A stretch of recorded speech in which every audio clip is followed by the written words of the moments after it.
So guys, tuturuan ko kayo kung paano mag-prepare ng pagkain ng pusa. Kahit sa aso pwede.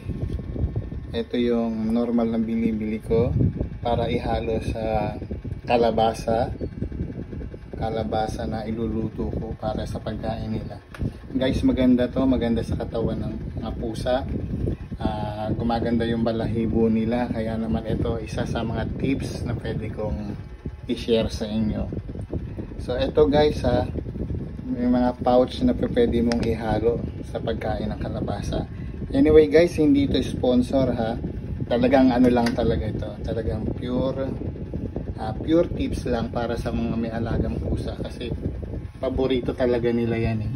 Paborito nilang pagkain sa tanghali, gabi o kaya umaga. Pwede rin naman sa umaga. Kaya naman, sige guys, maya maya papakita ko sa inyo kung paano i-mix yung pagluluto ng kalabasa at nung pouch na binibili ko sa labas. Ito yung may mga flavor na ganito, may tuna flavor, yung isa naman is mackerel. So ito, isang pouch na to tsaka 1 kilo nito mahigit, imimix ko lang yan. 3 kainan na ng mga pusa ko, ilan sila.